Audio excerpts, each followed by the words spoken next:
بسم الله الرحمن الرحیم. د ګلستان پنځم باب شروع کو. باب پنجم د عشق و جوانی. پنځم باب دی په عشق کې او په ځوانۍ کې. عشق حب شدید ته وی، ډیر زیات مینې ته د عرفاو په اصطلاح کې دیتا عشق وی. اگر که دا لفظ په قرآن و حدیث کې خاص نه دی استعمال شوی، خدا عارفانو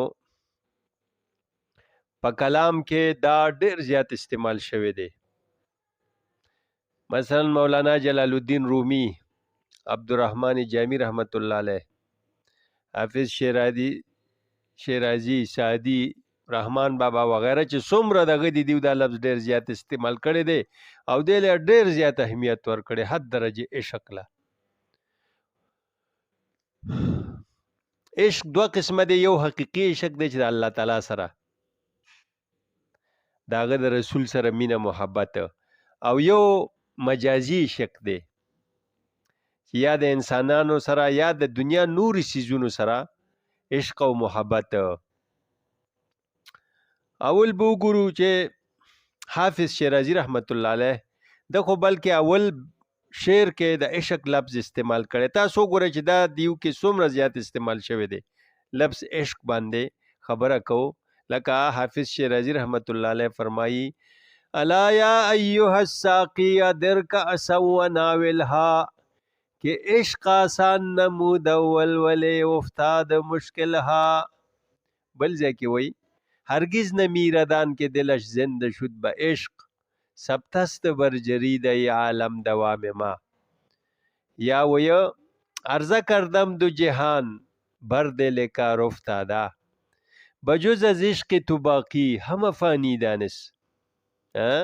وی زړه ته مې د دواړو جهانو هر څه مخې ته که چې څه غواړې کم شی پکې انتخاب کې. وی بغیر ستا د عشق نه باقی او نور هر څه فانی وګڼل، دا یې انتخاب که. یا ای که از دفتر عقل آیت عشق آموزه، ترسمی نکته به تحقیق ندانه دانست. یا بل ځای وی: تا مرا عشقی تو تعلیم سخن کر گفتن کر، خلق را ورد زبان مدحت و تحسین منس. دا ګوره څومره لکه دا ډیر زیات زما مقصد د عشق د لفظ کې دی دیو استعمال کړی دی. که جون په خپل موقع به د دې تشریحات کیږي. را بشو مولانا جلال الدین رومی ته دم د عشق لفظ ډیر استعمال کړی دی. اولنی دغه کې په دیباچه کې سینه خواهم شرح شرح از فراق، تا بگویم شرح درد اشتیاق. زه چې د خپل درد عشق بیانوم چې داسې سینې چې هغه په جدایۍ کې داسې کټ شوي نو داغه د زما د درد نه خبرې، نو ځکه ورته د عشق خبرې کومه، نو زه ورته به هغه به پې پوهېدلی شي. لکه هر څوک دا تا تو را حاله نباشد همچو ما حال ما باشد تو را افسانه بیش. و هر حال بیا ویه: آتش عشق است کاندر نی فتاد، جوشش عشق است کاندر می فتاد. بیا ویه: نی حدیث رای پرخون می کند، قصه های عشق مجنون می کند. ګوره عشق څومره استعمالیږي په اول دی باچه کې. بیا وی چې هر کی را جاماز عشق چاک شد، او ز حرص و عیب کلی پاک شد. شاد باشه عشق خوش سودای ما، ای طبیب جمله علت های ما. عشق ته دا د تحسین پیش کوي، ته خوشحاله اوسې، ای زما د ټولو بیماریانو دارو علاجه، ای دوای نخوت و ناموس ما، ای تو افلاطون و جالینوس ما. جسم خاک از عشق بر افلاک شد، کوه در رقص آمد و چالاک شد. عشق جانی تور آمد عاشقا، تور مست و خر موسی صاعقا. ګوره دا ټوله به هر حالت دا دم څومره د عشق خبره کړې ده. داسې عبدالرحمن بابا هم د عشق خبره کړې ده ډېره زیاته. تر عشق غوره تر عشق غوره بل څه کار په جهان نشته. تر همه کارونو غوره کار دی دا. د مجنون صورت په زړه کړه رحمان ګوره، ستا په عشق کې هسې خوار و زار دی دا.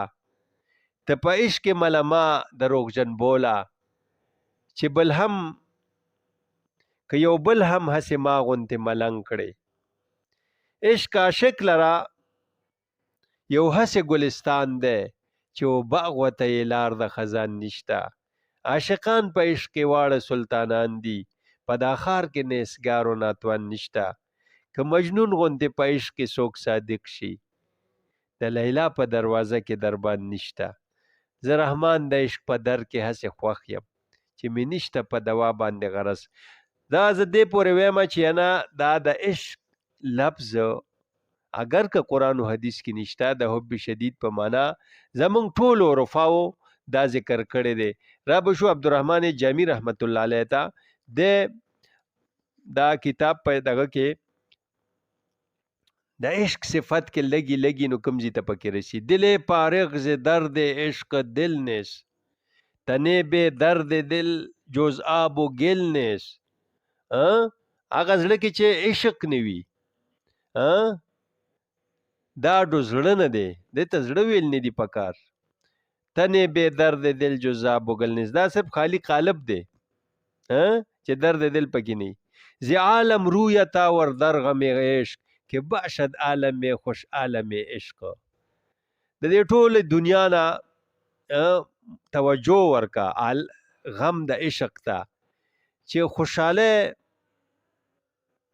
د خوشاله عالم د سکون عالم دا عالم عشق دی.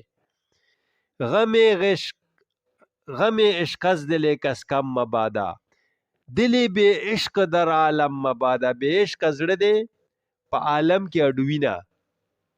داسې د مولانا رومی سے بمویلی هر کې این آتش ندارد نیس باد. چا کې چې دا د عشق آتش اور نه وي نه دی وي دا زړه. هغه هم دا خبره کړې ده. اسیر عشق شوکند شیینس، هما صاحب دلان را پیشینس. عشق ځان قید کا دا یو ښه فکر اعلی فکر دی، اعلی سوچ دی، تصور دی. هما صاحب دلان را پیشینس. څومره صاحب دل خلک چې تیر شوي دي اولیاء او رفا بزرگان، د هغوی کسب پیشه عشق و. پلک سرگشت از سودای عشق است، جهان پرفتن از غوغای عشق است. اسیر عشق شو که آزاد باشه، غمش در سینه نهتا شاد باشه. عشق ځان قیدی که آزادی غواړي، دې کې اسیر شنو آزاد بشه. د دې غم په سینه کې کېده چې خوشحاله شي. می عشقت دهد گر می و مستی، دیگر افسردگی و خود پرستی. به هر حال دا ټول دغه دی. بیا وی چې هزاران عاقل و پرزانه رفتن، ولی از عاشقی بیگانه رفتن. نه نام منزشان نه نشانه، نه در دسته زمانه داستانه. ډیر عقلمند او خيار خلک د دنیا نه لاړل قابل ترین، خو هغیو کې عشق نو، نام و نشانه په دنیا کې پاتې نشو. هغه کتابونه هم لاړ دغه شو. بیا وی آخر کې د عشق صفت کوي متا باز عشق رو گرچه مجازیس، که آن بهره حقیقت کار سازیس. وی د عشق نه مخ مگر زوا عشقو کا اگر که مجازی ولی نی، که آن بهره حقیقت کار سازیس، چې دام د حقیقت د پاره کارسازی ده. که عشق حقیقی ته وصل کی نو بیا هم کامیاب شوی. بلو حول الف باتا نخوانه، ز قرآن درس خواندن کای توانه. به هر حال دلته اشرف علي تنوی صاحب په دې کې چې دا جامی صاحب کومه خبره کړې ده چې متا بزش کرو گرچه مجازی است، که آن بهره حقیقت کار سازی است. نو دلته اشرف علي تنوی صاحب کتاب خوش ما سره نشته، ما وختي کتلی نو هغه ډېر تفصیل کړی دی چې د دیو مطلب دا دی د عشق مجازي، چې پخوا زمانو کې د بعضې عرفاو به داسې کار کول، دا عشق داسې شی دی چې ټول خیالات یو ځای ته مجتمع کی. مثلا پخوانی شیوخو یا پیران طریقت چې به د انسان اصلاح کوله، د هغه سړي اصلاح به زر کېدا، دیو به چې څوک به عشق مجازي کې وو. مطلب دا دی یو سړي کې ډیر خویونه دي، بغض دی، حسد دی، کینه ده، حب دنیا ده، ډیره ګندګیری ده. دا یو یو چې تو باسي، مثلا په دې کوټه کې په یو کور کې ګن ځای په ځای پروت دی، دا ټول یو یو دغه راټولی او بارې غورځی، وخت په ډیر لګي. او دا چې ټول جارو کې او یو ځای کې دا ګن بارو غورځی. نو دا عشق داسې یو شیز دی هغه چې د هر څه عشقي. دلته اشرف علي تنوي صاحب وایي چې ته خدا نه دی ویلی، وایي د عشق نه مخ ماړه وه اگر که مجازي ولینی. دا خو ضروري نه ده چې د هلک یا د جنۍ عشق دی، بلکې دا د عشق د هر څه کېدی شي چې د انسان یو څه سره مینې او بس 24 ګنټې د هغې په چکر کې د چا څه سره مینې. مثلا د یو سړي کتابونو سره مینه ده، دا هم د دې عشق دی، ټوله توجه. د یو سړي تجارت سره مینه ده، څاروو سره مینه ده، میخو سره مینه ده، دا هم یو عشق دی. نو دا عشق چې دی اکثر دا داسې چې خیالات را یو ځای ته راټول کی. نو کله چې په دې خلکو باندې پیرانې طریقت کار کوي، نو د ده دا په اسانۍ سره د اصلاح کیږي. نو دا لکه دې کې دی دا راز وایه. او بل وایي چې یاره دا د عشق مجازي خبره چې کړې ده، نو دی نه مراد و عشق حلال دی نه حرام. عشق کو څو قسمه دی. ولې چې ګناه چې دا اشرف علي تنوي صاحب وایي چې دا الله تعالی سره انسان نشي وصل کولی. بعضې عشقونه داسې دي چې هغه که زر ته تیر نشي، اوس که بې اختیاره چاته یو عشق ولګي، په چا باندې مین شي بغیر ارادې، نو دغه عشق چې دی او زر ته ځان دغه کی ورخوږ پکې نشي. نو دغه عشق هم لکه په دې کې دا خاصیت دی چې په زړه کې د ده یو سوز و ګداس پیدا کیږي، او په خیالاتو کې یو یکسویي راځي. د عشق مجازي چې دی نو د دم ټول نظر هم پر خپل معشوقي. نو صوفیای کرامو ته وایه هغې ته یو کار پاتې شي چې د دې مخ اخوا واړی، توجه ولا عشق حقیقي ته واړی، نو د ده کار په اسانۍ کیږي. پاتې شو همدغه مثال دی چې مثال ټول ګن یو ځای ته راټول شوی دی، غورځولی اساني کور دی جارو کړی دی. نو د عشق دا دغه دی خاصیت دی چې دا خیالات یو ځای ته را دغه کوي. پاتې شوه دا خبره چې یاره دا عاشقان دا دیو لکه د لیلا مجنون دغه هم ډېر کوي. اوس مولانا روم صاحب دا مجنون او د لیلا کیسې هم ډېرې کوي. دې کې مې یو راز دی، لکه ګوره دغه کې راځي دید مجنون رایه کې، ډېر په شوق او ذوق یې کوي. دید مجنون رایه کې صحرا نورد، در بیابانه غمش بنشست فرد، ریگ کاغذ بود و انگشتان قلم، می نمود نام بهر کس رقم، گفت ای مجنون شیدا چیسین، می نویس نام بهر کیسین، گفت نقش نام لیلا می کنم، خاطر خود را تسلا می کنم. وی مجنون چا ولیده چې په بیابان کې په ګوتو باندې پریک کې لیلا لیلا څه لیکل کولو. کس ورته ویل چې دا څه کې؟ هغه ویل د لیلا دا نوم لیکم او خپل زړه له تسلي ورکوم، په دې ماته سکون ملاویږي. نو بیا مولانا روم صاحب ورته دا نتیجه کوي چې د الله تعالی نقش مولا کوي کم از لیلا بوت. دا خو د لیلا نه کم نه دی چې په عشق کې دغه کې مجازي کې مجنون دی حد ته ورسېده چې سکون ورته ملاویږي. نو د الله تعالی په نوم کې به سکون نه وي. خو به هر حال دیو دا عرفا چې دي زیات دی د نور دنیا په نسبت د اهل عشق څخه دې کې یو نسبت دی. لکه دغه عشق هم مجازي چې کمال ته ورسیږي، نو صوفیای کرام وایي چې یعنې دغسې د الله تعالی عشق د دې یو قسم یو وجه مناسبت دا ده چې دوی هم د هغه په درد او دغه 24 غنټې په دغه چکر کې او سوځي او چې څه وخت به زه خپل محبوب ته ورسمه نو دیو سره لږ نږدې دغه ساتي. لاس کسادي بابا په دې باب کې عشق و جوانی دا کیسې قطاري کړي دي. نو د دې او رفاو سره څه تعلق دی؟ ګوره دیو د هغې وجه دا ده چې د دیو چې کم درد دی د دیو چې کم درد دی نو هغه د دې او رفاو د الله تعالی عشق چې دیو ته کم دغه ملاویږي او دوی سوځي په دغه اور کې نو دیو دغه درد د دیو دغه مجازي عشق عالم محسوسولی شي. نو دا ځکه دیو د دې کیسې ډېرې کوي. اگر که دلته دغه وایي چې را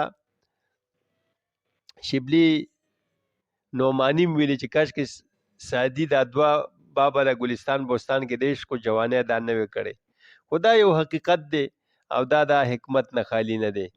نو په دې کې او بل دا مونږ ویلی شو چې دې کې دا کومې قصې دي کېدای شي دا د سعدي په اولني ژوند کې او بیا آخر کې دې کې موي چې ما د عشق و دا کارونه ما پرېښود آخر کې یو قصه کې راځي نو اعتبار آخر دغه لره دی که چېرې عشق مجازي دا حقیقت ته وصل شي او یو سړی هغه ته ورسیږي نو مثلا دا دی او آخر کې توبه وباسي بهر کال عشق مجازي چې دی نو دې ته څوک ښه نشي ویلی اوس غیر اختیاري طور ته ولګېده نو هغې کې به هم د شرعي دغه خیال ساتي.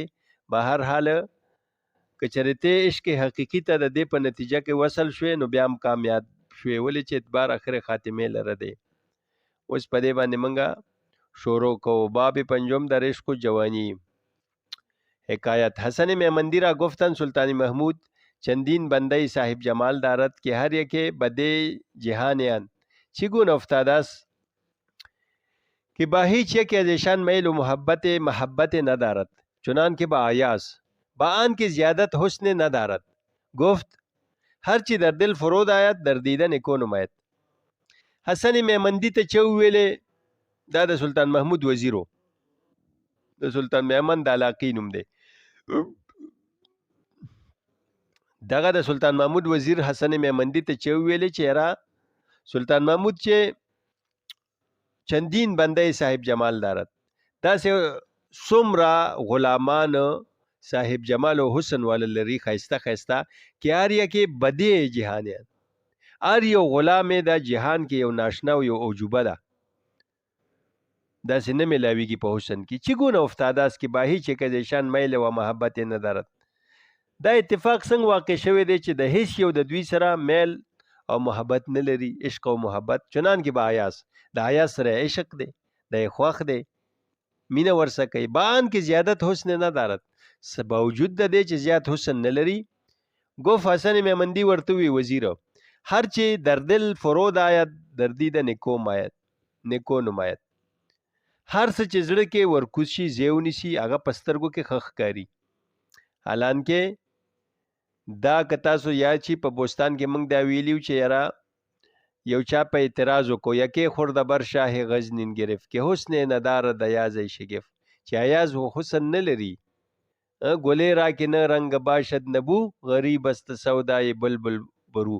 داسې واقع بوستان کې هم تیره شوې ده نو دغه کس ورته ویل چې په یو ګل کې رنگ او بوی نه وي دا بلبل چې په تاویږي او عشق ورسره کوي دا عجیبه غونته خبره ده. به محمود گفت این حکایت کسی سلطان محمود غزنوی ته دا قصه چا وکړه چې پتا دا اعتراض کیږي بی پیچی د زین غصه بر خود بسی هغه ډېر غصه شو سلطان محمود غزنوی که عشق منه خواجه برخوی وست نه بر قد و بالای نیکوی وصل ته داسې راغلی چې سلطان محمود غزنوی ویل چې ما چې د سره کوم مینه وشتې دا د خوی او اخلاق دا ښکلي دي دکې وفا ده نه د په قد او حسن او د په دې حسن نه مینه د سره زما مینه نه ده. او دلته د وزیر ویلې چې یاره دا بس چې سړی ته پریوزي دا په سترګو کې ښه ښکاري خو اصل خبره دا ده چې سلطان محمود غزنوی په خپله ویلي دي چې د خوی اخلاق په دې باندې زما خوښ دی. کسی بدید انکار گر نگاه کند نشانی صورتی یوسف دهد بنا خوبی وگر به چشم ارادت نگاه کند در دیو پرشتهاش بنماید به چشم محبوبی. یو سړی که دا انکار په سترګو نظر وکړي نو د یوسف علیه السلام شکل به همدته ښه ښکاره نه شي. چې زړه کې انکاري نو هغه به ورته ښه ښکاره نه شي. وگر به چشم ارادت نگاه کند در دیو، او که د اخلاص او عقیدت په سترګو یو دیو ته وګوري د هغه شکل ته پرشتهاش بنماید به چشم محبوبي، اب هم ورته پرشته ښکاره شي، بنماید ښکاره به شي، به چشم محبوبي به ورته څه وکړي نظر وکړي د محبوب په سترګو. هر که سلطان مریدی او باشد گر همه بد کند نکو باشد. بله دا شعرونه هم د دغه په مناسب وی د وزیر چې څه ویلي که نه که هر که سلطان مریدی او باشد، کم سړی چې پادشاه د هغه مرید وي، پادشاه ته ګران وي، گر همه بد کند نکو باشد، که بیا بد هم کوي که مین شي په پادشاه نو هغه به ښه ښکاري، د هغه بد به همدته ښه ښکاري. وان که را پادشاه بیندازد، هغه څوک چې پادشاه وغورځوي د خپل قرب و نږدې حضور نه، کسش از خیل خانه ننوازد، کسش از خیل خانه ننوازد، یو کس به همده لره دا خاندان د کور نه د ده نوازش ونه کي چې پادشاه یې وغورځوي د هر چا د نظره به غورځېدلي، ولې چې الناس علی دین ملوکهم. حکایت گوین وایی راویان خواجه را بنده نادرالحسن بود، باوی به سبیل مودت و دیانت نظر داشت. وی چې یو صاحب لره یو غلام و نادرالحسن، ناشنا حسن یو عجیب الجمالو، باوی به سبیل مودت و دیانت نظر داشت، او دغه بنده سره په طریقه د مودت دوسته او دیانت محبت لرلو.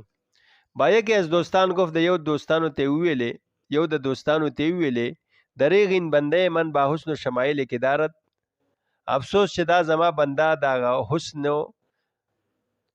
حسن و ناز او کم خو خوینه چې لري، اگر زبان دراز و بی ادب نه بودی چې خوش بودی. که دا زبان دراز یعنی بے باک او بی ادب نه وینو، زبان دراز دی یعنی جوابونه مال راکوي او بی ادب دی، که چېرې دا نه وي چې خوشبو دی څه به وي.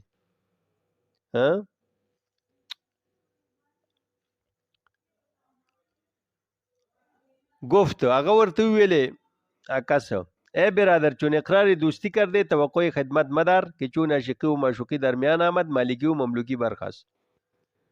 هغه ورته ویل چې کله د دوستۍ اقرار دی وکړو بیا ته د خدمت توقع مه کوه، ولې چې عاشقي و معشوقي منځ ته راله مندن دې ورسره مات که مالکی و مملوکی برخاست، بیا پکې مالک و مملوک و غلام نشته. بس د چاته ویل چې دا غلام مې ډېر ښکلی او ښایسته دی او ډېر ښه دغی دی، خو دکې یو کار دی، افسوس چې ډېر زبان دراز دی، جوابونه راکوي او بې ادبي کوي زما.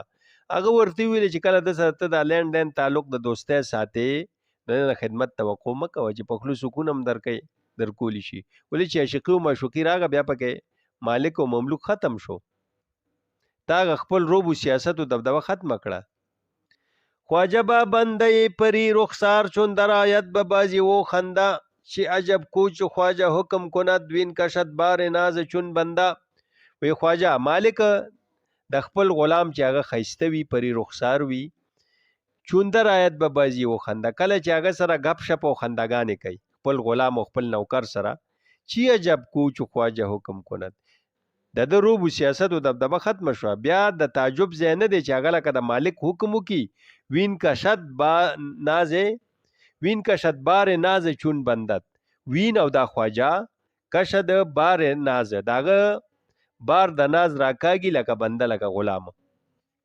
بیا تعجب مکوه کله چې تا خپل گپ شپ آزاد که ازادي دی اختیار که د خپل نوکر او غلام سره، نو کاغه بیا لکه د مالک پتا حکم کې او ته د مزدور په شان بیا کیږي، دا تعجب خبره نه ده. تا خپل حیثیت کم که ته په خپل ځای ناست وې، خپل روب و سیاست و دبدبه به په ځای ساتلی وې، دوی سره به د ګپ شپ خنداګانې وي شک نه کولی.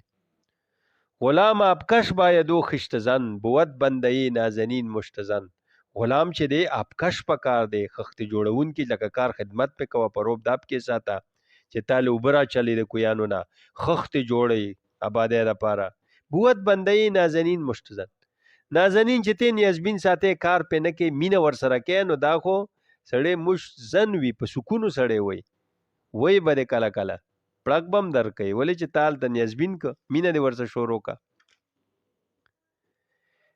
بل حکایت پارسای را دیدم به محبت شخص گرفتار نه طاقت صبر و نه یارای گفتار.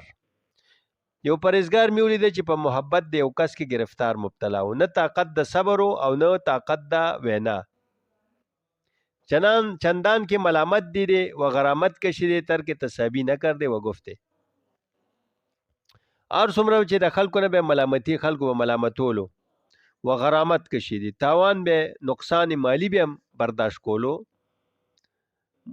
تحمل کولو تر کې تسابی نه کرده.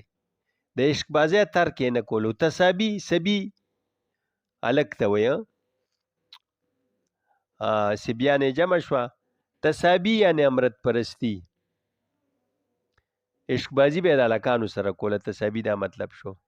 دای نه پرې خودو بچه بازی نه پرې خو و گفته ویل به کوتا نکنم ز دامن دست خپل محبوب ته به وی ور خود بزنه به تیغ تیزم بعد از تو ملاذ و ملجأ نیست هم در تو گریزم ار گریزم و استاد لمن او جولینه بلاس لند نکما دا به پرې نه د مستا لمن ور خود بزنه به تیغ تیزم که په تحقیق سره ما په تیره تیغ باندې وهې په چاړه مې وې هم دې نه پرېږدم که د چړو گزار را باندې وکړي. بعد از تو ملاذ و ملجأ نیست پستانه سواستانه زید پناه و زید امان نشته.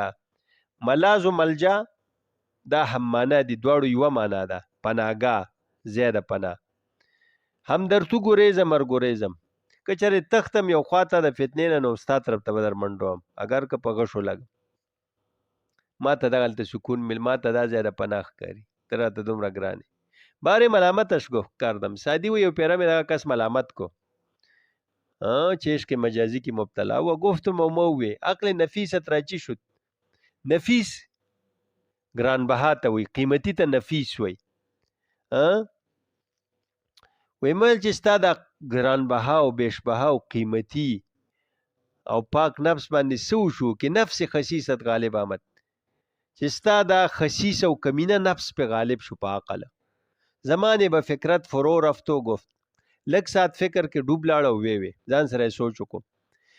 هر کجا سلطان عشق آمد نمان هر کجا سلطان عشق آمد نمان قوت بازوی تقوا را محل پاک دامن چون زیت بیچاره پاک دامن چون زیت بیچاره افتاده تا گرای باندر وحل.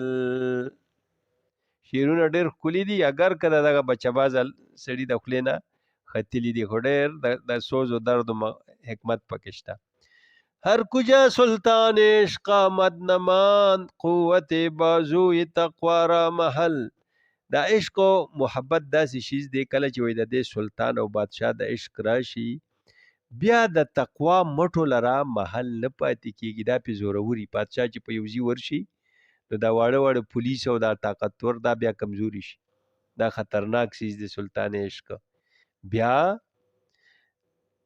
دا تقوا مټو لره ځای نه تقوا مقوا صوفیتوب بیا سړی نشي شیخي نشي کولی اکثر وخویږي سړی. پاک دامن چون زیاد بیچاره افتاده تا گرای باندر وحل. یو سړی افتاده تا یو سړی تر ګریوانه پورې خټو کې ډوب دی بوختو کې دی به څنګه لمن پاک او ساتي یعنی نشي ساتلی. دا عشق داسې یو شیز دی چې دی کې گرفتار شي تقوا مقوا مشکله ده. پاک دامن چون زیاد بیچاره کل مثال سوک زیاد یعنی زیست کند د زیستن نه دی زیاد یعنی چگونه چون زیاد یعنی چگونه زندگانی کند سرنګ به ژوند کی پاک دامن به څنګه ژوند تیر کی پاک لمن ژوند نشي تیرولی لمن به ګندکیږي مطلب یې دا دی پاک دامن چې لمن پاک او ساتي چون زیاد څنګه به لمن پاک او ساتي هغه سړی چې تر ګریوانه خټو کې ډوب دی. بل حکایت یکی را دل از دست رفته و ترک جان گفته و مطمح نظرش جای خطرناک و مظنه هلاک نه لقمه کې متصور شو دی که بکا ماید یا مرغ کې بدا مفتد یا کړه یو سړی زړه عاشق شوی و زړه د لاسه وتلی یعنی عاشق شوی وتر کې جان گفته پل ځان هم ترک کړو د سره تیر شوی مطمح نظرش جای خطرناک مطمح نظر ده یعنی منظور نظر ده یا مطمح زیاده نظر چولو چې د په کوم ځای باندې توجه و نظر غرزولیو نظرګای خطرناک ده چې د پادشاه زوی یا خطرناکو او دته ته نقصانو په شاهزاده مین شو نو داسې مطمح نظر ده منظوری نظر ده دا زی خطرناکو وما مزنه هلاک مزنه زی د ګمان وړلو د چې کم ګمانو تصور کولو د هلاکت زی وغه نه لقمه کې متصور شو دی په داسې چا مین شو داسې نوړه نه و چې د په ګوتو ورغلیو دی تصور کړی کې بکا مایت چې د تالو ته بکوزه شي دا نوړه تیرول ګرانو یا مرغ کې بدا مفتد یا داسې مرغه نه وو د پادشاه په زویا شک شوی نو داغه ګیرول خو ګرانو کنه داسې مرغه نه و چې د په دام کې نیولې الته رسایم ګرانه و داغه سره نوکران چاکران وغیرہ ځان له بغرزیدوم نه باری نصیحتش گفتن شیخ وی چې پیری ورته نصیحت خلکو کو کې ازین خیال محال تجنب کن د دې محال خیال نه سیټ تشه ډډو کا احتراز کا کې خلک بدین هوس کې تو داري اسیرن دا د پادشاه زوی ډېر خایستو و ډېر خلک په دا هوس شوق چې ته کې د پېښ کې گیر دی आवाज ته نه وپای دل در زنجیر او د زړه خپې په زنجیر کې تړلې دي ډېر د پېښ کې تړلې شوی دي بنالی دوغف وی جړل یو نسخه کې راغلی بیچاره بنالی دی غریب جړل وغف وی وی دوستان گو نصیحتم مکنید که مرا دیده بر ارادت او سه دوستانو ماته نصیحت مکوي زما نظر داغه په خواهش دی یا چې سو غواړي ماته ګران دی چې هغه ما ځان ته نه قبل او په دې خوشحالي خیر ده خو زه خو په مینه ما نه خپکو جنگ جویان بزور پنجه و کتف دشمنان را کشند و خوبان دوست جنگ جویان پهلوانان په زور د پنجه او د وګو د مټو کتف وګې ته وای دی ولیده په خوا به د پهلوانانو په دی وګ طاقتورو په دی چې به سړی والو نو سرکونډه به پیاړولې او یا به پلاس سکونه ورکول نو جنگ جویان خو د مټو د دی وګو په زور باندې دشمنان را کوشن دشمنان وجني و خوبان دوست او خوبان محبوبان هم دغه رنګه دوست وجني دی په بل طریقه وجني په ناز وادا یا په خپل فراقي وجني شرط مودت نباشد شرط د دوستی بنوی باندیشه جان دل از مهر جانان برگرفتنه پاندیشه د ځان کې چیرې د پادشاه به شاهزاده به مړ کې سوق به میو وي نقصان بر ورسي زړه د محمد ته جانان نه اوچتولو چې داغه عشق او محبت ز پرېدمه د یاري چې ما به سوکو یا به مته نقصان پیښ شي تو کی در بند خیشتن باشه عشق بازی دروغ زن باشه گر نشاید به دوست راه بردن شرط عشق است در طلب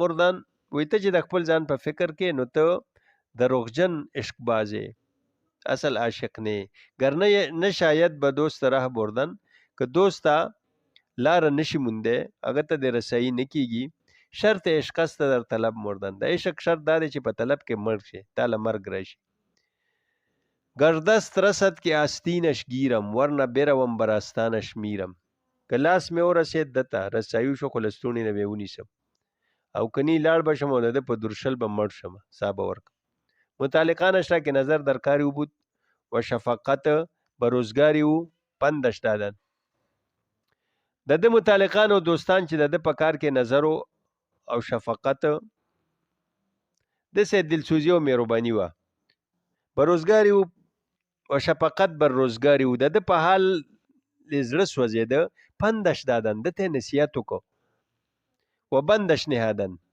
سودی نکر قید یک غیر یک چالک مزه رامن یک خپلوانو رشتہ دارو فایده و نکړه دردا کی طبیب صبر میں فرماید وی نفس حریص را شکر میں باید درد ډېر مقام د درد دی، د افسوس مقام دی کې طبیب چې ډاکټر ماته د صبر حکم کوي. صبر یا مصبر دا هغه تراخه دارو دی. وی نفس حریص را شکر می باید، او دې حریص نفس ته شکر پکار دی خواږه. ډاکټر وایي چې دا تراخه بخوري الوا صبر بخوري، او زمانه نفس شکر غواړي چینی غواړي، دا خو د یو بل ضد دي. آن شنیدی که شاهده بنی هفت با دل از دست داده می گفت. دست خوگد ده تا تو را قدر خیشتن باشد پیش چشمت چه قدر من باشد. وی دا دی اوریدلی دی چې محبوب په پرده کې خپل بادل از دست داده می گفت،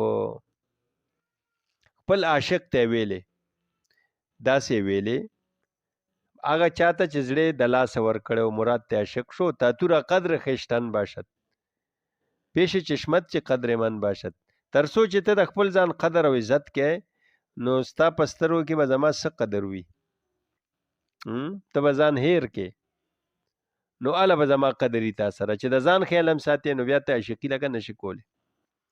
اردان روڑی راویان وی که مران بادشاہ زاده را که مطمح نظری و بود خبر کردن. اگه بادشاہ زاده چې مطمح نظر دده و منظور نظر دده و زیاده واقع کېدو د نده چې به نظر کول صرف پکه شاهزاده ته به کولو. خبرې که خلکو خبر که که جوانی برسری این میدان مداومت نمید دی دا شاهزاده چې به کم میدان ته راته یا پاس بسورو دی به عمل ته شوق وتاوی دی هغه به لیدو چې یو ځوان دی په دې میدان باندې همیشه والی کې راځي او تاویږي. دلته خوشطبه ډېر خوشطبه سړی دی، شیرین زبان دی، خوږې خبرې کوي، سخنهای لطیف میگوید، ډېرې پاکې خبرې کوي و نکتههای بدی از او میشنون. خلک ته ډېرې ناشنا ناشنا نکتې اوري، عجیب کل قابل سړی دی. چونین معلوم میشد خدا سي معلومیږي که شور در سر دارد و سوز در جگر، چې یو عشق په سر کې لري، څه خیال لري او سوز په جگر کې لري و شاید دا صفت می نماید. او داسې عاشق صفت معلومیږي لکه ته به چې بچه عاشق دی.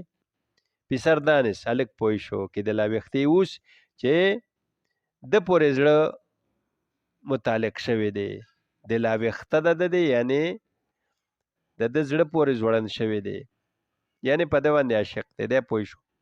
و این گرد بلا انگیخته و او دا دوړه د مصیبت دا یعنی زما د خپو نه اوچته شوی دا دی، زما نه متاثر شوی دی او په ما عاشق شوی دی. دا گرد بلا او غم انگیخته و یعنی مار اوچت کړی دا دوړه چې په ده ورغلی ده. ښه مرکب به جانبی اوران پاس سور و بس ورغه پی د دې عاشق طرف ته. جوان چون دید که شاهزاده به نزدیکی او عزم آمدن دارد بگریست و گفت. دغه هلک چې ولیده چې دا شاهزاده ما ته قصد راتلو لري وی جړل او وی پوه شو شاهزاده چې د په طرف ورغی دغه عاشق. آن کس که مرا بکش و باز آمد پیش مانا که دلش بسوخ بر کشته خیش. هغه کس چې زه ووجلم او زما مخې ته واپس راغی، یقینا چې زړه یې وسوځېده په خپل وجلي شوي باندې، په خپل مقتولو دې نه معلومیږي بیا هم ښه دی لکه زه یې وجلی یم او ما پسې چې راغی نو زم په خپل مقتول یې زړه وسوځېده بیا هم ښه دی.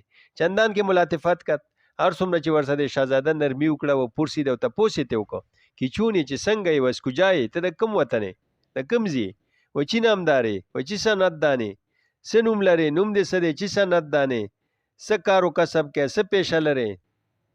جوان در قعر بحر مودت چنان غریق مانده بود که مجال نفس زدن نداشت. دغه ځوان دغه محبت په گهرایانو کې داسې ډوب شوی و په دغه سمندر کې د محبت کې چې مجال نفس زدن نداشت، چې طاقت د خبرو کولې نه لرلو، خبرې نشوې کولې. اگر خود 7 سبا از بر بخوانه چو آشفتی الف باتا ندانی. که قرآن و قراته ټول قرآن د یا د و منزلته د بره د یادو قرآن اویز دی کې چو آشفت کله چې عاشق شي الف باتا ندانی، په الف بیتې بم بیا نه پوهېږي. گفته شاهزاده ورته ویل سخنی چرا نگویی، ته خبرې ولې نه کوې باما ما سره کې من هم از حلقه درویشانم زم د دې حلقې د فقیرانو نه یم د ګروه د فقیرانو نه یم بلکې حلقه بګوش ایشانم بلکې حلقه بگوش د دې خلکو یم د دې فقیرانو جوان آنگا بقوت استیناس محبوب از میان تلاطم امواج محبت سر برآورد و گفت دې ځوان دی هلکه ها په قوت د استیناس چې پوهېده چې د شهزاده ما سره اونس و محبت الفت قایم کړی دی محبوب استیناس محبوب د محبوب په محبت کولو سره از میان تلاطم امواج دا غمیانز دا چپو تلاطم دا اوبه چې په یو بل لګي او دا چپې وي یو بل له سپېړې ورکوي سپېړې ورکولو ته وایي په یو بل باندې دا یو چپه یې ولګي او په بله داسې د ده په وجود کې داسې د عشق و محبت یو سمندر خروشانو چپې والے د دغه چپو د محبت نه سر روچت کو وی عجب اس با وجودت کی وجود من بماند دا تعجب دی حیرانی دا چې ستا د وجود سره د زما وجود پات شي تو به گفتن درایې و مرا سخن بماند ته دې په خبرو راشي او زه ما لرې تاب د خبرو پاتې شي زمانه د خبرې وشي این بگفته دا وی و ناره بزد یو چغې والا و جان به حق تسلیم کرد او ځان حق ته تسلیم کو یعنی مړ شو د دا ویل دغه شعر کې چې ستا د وجود په مقابل کې زما وجود څنګه پاتې کیږي چې تراله پکار دې زنه مزه مړې ما تو به گفتن اندر آیې او مرا سخن ته د خبرې کې او ماته د خبرو تاب پاتې شي دا ویلې و ناره بزد او ناره وهله و جان به حق یو چغې والا او جان به حق تسلیم کرد او وفات شو عجب از کشته نباشد بدر خیمه دوست تعجب د وجل شوی نه نوي په درد خیمه د دوست دا د تعجب خبره نه ده چې یو سړی د دوست په خیمه باندې هلته ورسایو شو او دی مړ شو عجب از زندگی چون جان بدر آورد سلیم تعجب دا هغه ژوندي نه دی چې څنګه ځان سالم دا د محبوب د دغه نه دی سالم پاتې شو راغی دی ولې د روح ورنکه لکه څنګه چې پتنګ په شمه ورشي نو ځان وسوځي نو عجب از کشته نباشد بدر خیمه دوست ماهرویان چو پرده برگیرن ماهرویان محبوبان چې کله پرده اوچته کی ځان ښکاره کی عاشقان پیششان چنان میرن عاشقان دغه په وړاندې بیا داسې مړه کیږي ساور کوي دا دس په دې ځای ختم نو زما غالب ګمان دا دی چې د عارفانو یا دوی چې دا د دې عشق مجازي دا خبرې کوي نو دې کې وجه مشترک دا دی چې دغه عارفان د عشق حقیقي کې د الله تعالی سره همدغه مثال دی چې پورا ټوله توجه هر څه به سمغه یو محبوب طرف ته نو دیو د دې خلکو کیسې ځکه کوي چې لکه په دې دیو زړه ته یو قسم تسلی دا ملاویږي چې وې د دیو همدرد دي اگر که عشق مجازي کې دی خو دیو هم د ټولې دنیا وې سم نه ویني دنیا او ماپیهان الله زغشتي کم چې عشق مجازي کې کامل شي نو ځکه دا عارفانه د دیو دا کیسې کوي تا تو را حاله نباشد همچو ما حال ما باشد تو را افسانه بیش گفتن از زنبور به حاصل بود با یکی در عمر خود نو دیو که درد دل دیو سره وکي دیو په ځکه خواږه لګي چې په دغه مرض کې یو ټیم کې یو کارغه او بازو که دا وی یو ځای په دغه کوتره او بازو رښتیا غالبا یو کوتره او یو کارغه نو دیو یو ځای مرګري شي او الوتل روانو یو خیر سړی وي تعجب خبره ده ګوره کوتره سره لوزي او باز سره لوزي د دیو څه مناسبت دی دا کوتره او د کارغه څه مناسبت دی چې یو ځای لوزي نو دی ورپسې روان شو لاړ هغه یو ونه کې کېناسته چې دی ورغه وې کته د تحقیق کولو چې وې کته کارغم په یو خپل ناسته او کوترم د دواړو یو خپل ګوډه و نو په دې باندې د دیو ملګرتوب راغلی وجه دغه نو دغه سه دا عشق مجازي والم دیو ټوله توجه کو ارس دغه مسدې یو طرف ته کړي نو دی ځکه دا واقعیت ذکر کوي څنګه چې مولانا روم د مجنون او د لیلا کیسه ذکر کوي لکه څنګه چې علامه اقبال صاحب وایي چې شیخ ما مصلحتن روبه مجازا ورداس ورنه بازار وشان هیڅ سروکار نشته زمنګ شیخ چې د مصلحتن مجاز ته مخ کړي د عشق مجازي ته کني د محبوب او د په مخو خسته مخو صحیح واسطه نشته دې کې د دیو یو راز یو په دې باندې د دوی تسلی کیږي، بلکې دا یو مثال دی او د عشق مجازي نه حقیقي عشق ته اوړېده ډېر په اسانۍ کیږي. درس لږ اوږد شو. وصلی الله تعالی علی خیر خلقه محمد و آله و اصحابه اجمعین برحمتک یا ارحم الراحمین.